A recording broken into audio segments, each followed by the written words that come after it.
Media times news channel देखे आप सभी दर्शकों का बहुत बहुत स्वागत है। मैं हूं रमनदीप कौर।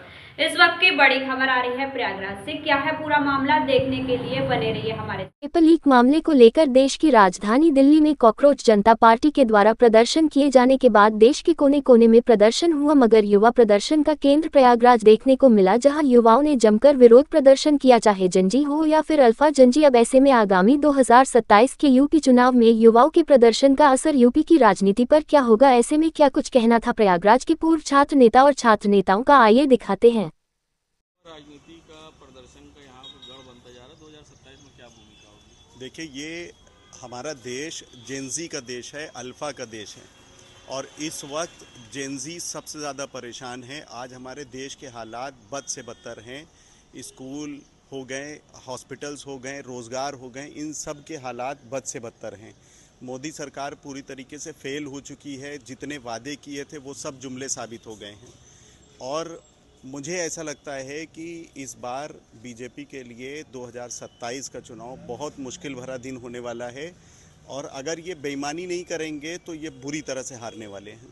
प्रयागराज जो छात्रों का गढ़ बन गया है प्रदर्शन का, उसको क्या देखते हैं? देखिए, प्रदर्शन क्यों हो रहा है? प्रदर्शन अगर जो छात्र इस वक्त अपनी मांगों के लिए खड़े हो रहे हैं, तो कोई भी सरकार हो, चाहे किसी की भी सरकार हो, उसको युवाओं की बातों को सुनना चाहिए और उनकी समस्याओं को दूर करना चाहिए, क्योंकि जब हमारे देश की जनता ही नहीं खुश रहेगी तो फिर वो किसी भी सरकार के रहने और न रहने का क्या फ़ायदा।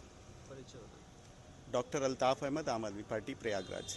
2027 में देखिए, इलाहाबाद हमेशा से केंद्र रहा है राजनीति का और प्रदर्शन का, और जिस तरह से अब जनदी और आपने इसे अल्फा जनदी की बात किया है, तो ये सब जो है कहीं ना कहीं आने वाले दिनों में प्रदेश और देश की सरकार को बदलने का काम करेंगे, क्योंकि जिस तरह से मौजूदा सरकार ने हमारे छात्रों का उत्पीड़न करने का काम किया, पेपर लीक से लेकर बेरोजगारी तक, और उसके बाद जब हक मांगने की बात आती है तो उनको लाठी से और करंट से नवाजा जाता है, पैलेट गन की सौगात दी जाती है। तो ऐसा नहीं है। अब हिंदुस्तान क्या जनता देख रही है, और जो जेनजी और ये हमारे जेन अल्फा के लोग हैं, तो जेन अल्फा के तो जो बच्चे हैं वो मोटिवेट करने का काम करेंगे उन लोगों को जो वोट देने जा रहे हैं, और 2027 में निश्चित रूप से बहुत बड़ा बदलाव होगा। उत्तर प्रदेश की सरकार को लेकर भी, आगे 29 में आने वाली देश की सरकार में बहुत बड़ा बदलाव होगा, क्योंकि इस देश की और प्रदेश की जनता केवल नौजवानों को जो है वो भक्ति भाव में बहाकर, धर्म के नाम पर उनके चश्मा लगाकर उनको केवल कहती कि कांवड़ उठाओगे तो फूल बरसेगा, हक मांगोगे तो तुमको पैलेट गन और तुमको लाठी मिलेगी। इसलिए हक मांगने की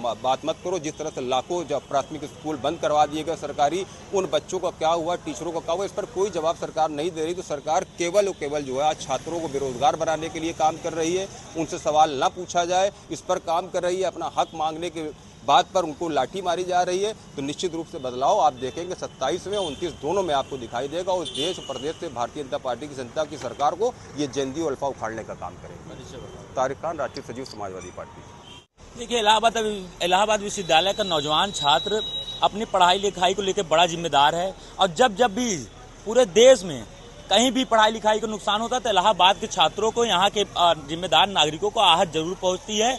और विश्वविद्यालय में पढ़ने लिखने वाले लोग हैं, सजग और जिम्मेदार लोग हैं, इसलिए हम लोग सबसे ज्यादा इसके प्रति जिम्मेदार रहते हैं। तो इलाहाबाद का नौजवान हमेशा से शिक्षा का नेतृत्व किया है, और जो अरुचि रही है सरकार की नौजवानों के प्रति, उसका वो प्रतिक्रिया देगा। और जब मौका मिलेगा, चाहे वो विधानसभा हो, लोकसभा हो, जब भी उसको मौका मिलेगा, मतदान के माध्यम से अपनी प्रतिक्रिया दर्ज कराए, क्योंकि उत्तर प्रदेश ही नहीं पूरे हिंदुस्तान में नौजवान आक्रोशित है, जिसका आप उदाहरण चाहे दिल्ली देख लीजिए, चाहे झारखंड और इलाहाबाद में भी सीजीपी का प्रोटेस्ट बड़े व्यापक स्तर पे हुआ है। 50-60 हजार छात्र नौजवान उसमें इकट्ठा हुए हैं। तो ये इलाहाबाद विश्वविद्यालय का, क्योंकि ये छात्रों का केंद्र रहा है इलाहाबाद विश्वविद्यालय, इसीलिए यहाँ से जो हवा उठती है, आबो हवा, वो पूरे देश के छात्रों को यूनाइट करती है और एकत्रित करती है, और उन्हें मुद्दा देती है कि किस मुद्दे में नौजवान राजनीति करेगा, और किस मुद्दे पर नौजवान मतदान करेगा, और किस मुद्दे को लेकर प्रतिबद्ध रहेगा। ये सब तय इलाहाबाद के छात्र नौजवान करते हैं। तो अब ये तय हो चुका है, नौजवान आक्रोशित है सरकार के प्रति, क्योंकि सरकार पढ़ाई लिखाई बर्बाद कर रही है, इसलिए इसकी प्रतिक्रिया विधानसभा में नौजवान सामूहिक रूप से देगा। जी, जेनजी आपने जेनजी की भूमिका देखी। प्रधान जो पार्टी कहती थी कि हमारे यहाँ इस्तीफा नहीं होता था, वहां धर्मेंद्र प्रधान को इस्तीफा देना पड़ा। ये जेनजी की ताकत है। और जेनजी अल्फा भी, वो भी अपने भविष्य को लेकर जिम्मेदार हैं, तो वो सब भी आक्रोशित हैं सरकार के खिलाफ, वो सब प्रतिक्रिया देंगे। सद्दाम अंसारी, छात्र नेता, इलाहाबाद विश्वविद्यालय।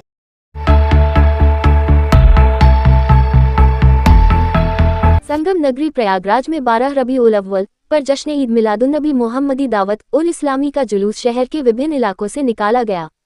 पुराने शहर की सब्जी मंडी शाहगंज कोना दरस अजमल रोशन बाग करेली नूरुल्लाह रोड अतला समेत विभिन्न इलाकों से अलग अलग मस्जिद के मॉडल और इस्लामिक झांकियां निकाली गई। बड़ी तादाद में लोग शामिल हुए। सभी उम्दा लिबास पहने हुए, कपड़ों में इत्र लगाए हुए, हाथों में इस्लामी झंडा संग तिरंगा झंडा लेकर चल रहे थे। सबकी जबान पर हुजूर की आमद, मरहबा हुजूर की शान, मरहबा। लाउडस्पीकर पर नातिया कलाम, दरुद शरीफ, कुरान की आयतें पढ़ी जा रही थी। सभी मोहम्मद साहब के जन्मदिन पर खुशी मना रहे थे। जुलूस में बड़ी तादाद में लोग शामिल हुए। वहीं पुलिस प्रशासन भी जुलूस को सकुशल संपन्न कराने के लिए पूरी तरह मुस्तैद रहा। आईडीसीपी नगर सागर जैन खुद जुलूस वाले मार्गों का निरीक्षण भी करते दिखाई दिए।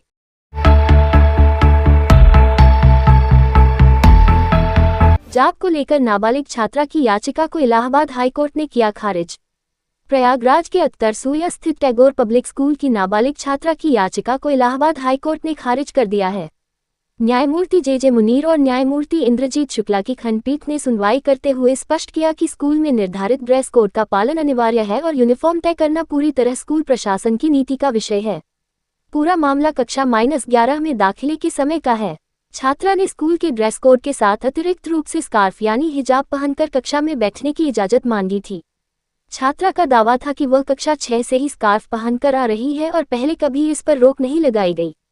उसने अपने समर्थन में आईडी कार्ड और ग्रुप फोटोग्राफ्स भी प्रस्तुत किए। याचिका में अनुच्छेद 14 और 19(1)(a) के तहत अभिव्यक्ति व धार्मिक स्वतंत्रता का हवाला दिया गया। हालांकि स्कूल प्रशासन ने कहा कि यह एक सह शिक्षा संस्थान है जहां सभी समुदायों के बच्चे पढ़ते हैं। सभी के लिए समान ड्रेस कोड लागू है और किसी एक को छूट देने से अनुशासन प्रभावित होगा। अदालत ने टिप्पणी की कि अतीत में आपत्ति न जताया जाना स्कूल की ढिलाई या शालीनता हो सकती है। कोर्ट ने स्कूल के फैसले को बरकरार रखा। देखिए, हमारा मामला ये था कि बच्ची एक स्कूल में पढ़ती थी, वो क्लास 6 में एडमिशन ली थी। वहाँ पे क्लास 6 से 10 तक वो कंटिन्यू स्कार्फ पहन रही थी, स्कार्फ नॉट हिजाब, स्कार्फ पहन रही थी। तब जब 11th में एडमिशन लेने का टाइम आया तब उन्होंने कॉलेज एडमिनिस्ट्रेटिव ने ये कहते हुए मना कर दिया, क्योंकि अगर आप स्कार्फ लगाएंगी तब हम आपका एडमिशन नहीं ले सकते। तो इसलिए बच्ची हाई कोर्ट की शरण में आई थी। हाई कोर्ट में रिट किया था तो कोर्ट ने ये कहते हुए कहा कि चूंकि स्कूल एक एजुकेशन की जगह है, वहाँ पे आप किसी के साथ भेदभाव नहीं कर सकते। उस हिसाब से आपको ड्रेस कोड को फॉलो करना पड़ेगा। इस मामले में क्या करेंगे आप लोग? अब इस मामले में अब ये तो पेरेंट डिसाइड करेंगे। हम लोग का जो भी लीगल स्टेप होगा वो आगे देखा जाएगा। अभी विचार विमर्श चल रहा है, पेरेंट से बात की जाएगी। बाकी जो भी होगा, जो न्यायालय का आदेश है उसको पालन किया जाएगा। जी, एजाज अहमद खान, अधिवक्ता, उच्च न्यायालय, इलाहाबाद।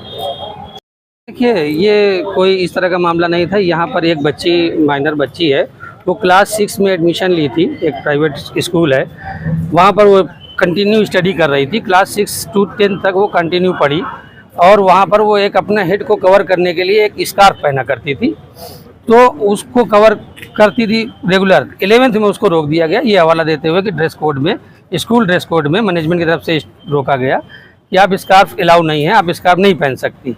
तो उसी में हम लोग यहाँ पर रिट याचिका फाइल की थी, जो कि कोर्ट नंबर 2 में ऑनरेबल जस्टिस जे मुनीर साहब के यहाँ सुनवाई हुई।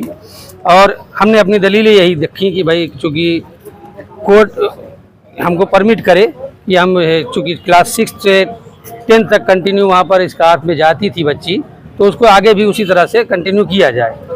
कोर्ट ने, ऑनरेबल कोर्ट ने ये रिजेक्ट किया, डिसमिस किया, और ये कहते हुए कि भाई चूँकि ये शिक्षा संस्थान है, वहाँ पर कई सभी धर्मों के बच्चे पढ़ते हैं और सभी के लिए एक ड्रेस कोड होता है जो सभी को फॉलो करना पड़ेगा। तो हम इस फैसले का सम्मान करते हैं और जैसा भी होगा उनके हमारे जो पिटिशनर्स थे उनसे बातचीत चल रही है। अगर वो चाहेंगे तो सुप्रीम कोर्ट में, ऑनरेबल सुप्रीम कोर्ट में वो फाइल करेंगे, चैलेंज करेंगे, या तो जैसे होगा वो फॉलो करेंगे। इसी ऑर्डर का सम्मान करते हुए वहाँ पर अपना एडमिशन लिया कि नहीं, एडमिशन तो अभी हमारी शायद बात हुई है तो वो एडमिशन ले रहे हैं। एडमिशन तो उसका था ही, वहीं कंटिन्यूअसली पढ़ रही थी, कंटिन्यू स्टडी कर रही थी। बस यही बात को आगे रुक गया था कि विदाउट स्कार्फ और स्कार्फ। परिचय बताएं सर। मेरा नाम मोहम्मद मोनिस है, अधिवक्ता हूँ उच्च न्यायालय में, पिटिशनर काउंसिल था। और आप हमारे एजाज अहमद खान हैं, ये भी हम लोग पिटिशनर काउंसिल थे।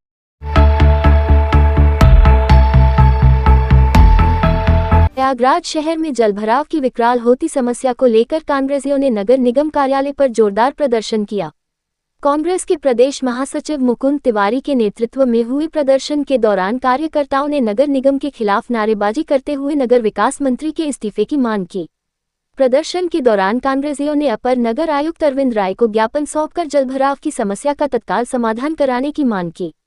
प्रदर्शन का नेतृत्व कर रहे मुकुंद तिवारी ने कहा कि शहर के अल्लापुर, सलोरी, शिवकुटी, बघाड़ा और तेलियरगंज समेत कई इलाकों में नाली और सीवर का गंदा पानी लोगों के घरों में प्रवेश कर रहा है। हल्की बारिश होते ही सड़कों पर जलभराव की स्थिति बन जाती है, जिससे लोगों को आवागमन में भारी परेशानी का सामना करना पड़ रहा है। उन्होंने आरोप लगाया कि नगर निगम के अधिकारियों को लगातार समस्या से अवगत कराने के बावजूद स्थिति में कोई सुधार नहीं हुआ। मुकुंद तिवारी ने आरोप लगाया कि बरसात से पहले नालों की सफाई के लिए स्वीकृत करीब 15 करोड़ रुपए की धनराशि के खर्च में अनियमितता हुई है।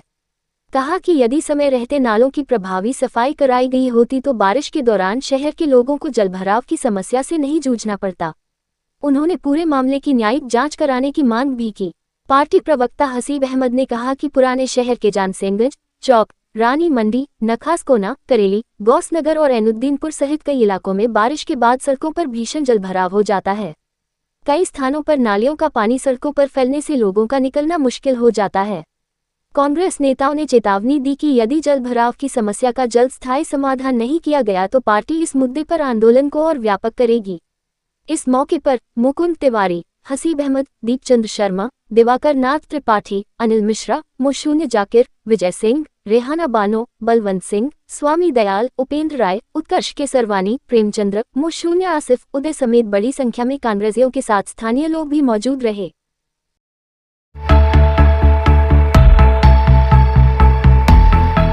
प्रयागराज शहर में जलभराव की विकराल होती समस्या को लेकर कांग्रेसियों ने नगर निगम कार्यालय पर जोरदार प्रदर्शन किया।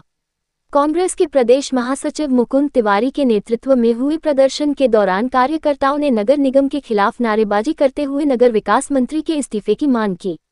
प्रदर्शन के दौरान कांग्रेसियों ने अपर नगर आयुक्त अरविंद राय को ज्ञापन सौंपकर जलभराव की समस्या का तत्काल समाधान कराने की मांग की। प्रदर्शन का नेतृत्व कर रहे मुकुंद तिवारी ने कहा कि शहर के अल्लापुर, सलोरी, शिवकुटी, बघाड़ा और तेलियरगंज समेत कई इलाकों में नाली और सीवर का गंदा पानी लोगों के घरों में प्रवेश कर रहा है। हल्की बारिश होते ही सड़कों पर जलभराव की स्थिति बन जाती है, जिससे लोगों को आवागमन में भारी परेशानी का सामना करना पड़ रहा है। उन्होंने आरोप लगाया कि नगर निगम के अधिकारियों को लगातार समस्या से अवगत कराने के बावजूद स्थिति में कोई सुधार नहीं हुआ। मुकुंद तिवारी ने आरोप लगाया कि बरसात से पहले नालों की सफाई के लिए स्वीकृत करीब 15 करोड़ रुपए की धनराशि के खर्च में अनियमितता हुई है। कहा कि यदि समय रहते नालों की प्रभावी सफाई कराई गई होती तो बारिश के दौरान शहर के लोगों को जलभराव की समस्या से नहीं जूझना पड़ता।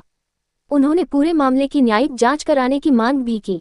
पार्टी प्रवक्ता हसीब अहमद ने कहा कि पुराने शहर के जानसिंहगंज चौक, रानी मंडी, नखासकोना, करेली, गौसनगर और ऐनुद्दीनपुर सहित कई इलाकों में बारिश के बाद सड़कों पर भीषण जलभराव हो जाता है। कई स्थानों पर नालियों का पानी सड़कों पर फैलने से लोगों का निकलना मुश्किल हो जाता है। कांग्रेस नेताओं ने चेतावनी दी कि यदि जलभराव की समस्या का जल्द स्थायी समाधान नहीं किया गया तो पार्टी इस मुद्दे पर आंदोलन को और व्यापक करेगी। इस मौके पर मुकुंद तिवारी, हसीब अहमद, दीपचंद शर्मा, दिवाकर नाथ त्रिपाठी, अनिल मिश्रा, मोशून्य जाकिर, विजय सिंह, रेहाना बानो, बलवंत सिंह, स्वामी दयाल, उपेंद्र राय, उत्कर्ष केसरवानी, प्रेमचंद्र, मोशून्य आसिफ, उदय समेत बड़ी संख्या में कांग्रेसियों के साथ स्थानीय लोग भी मौजूद रहे। देश दुनिया की खबरों के लिए world media times news channel को सब्सक्राइब करें।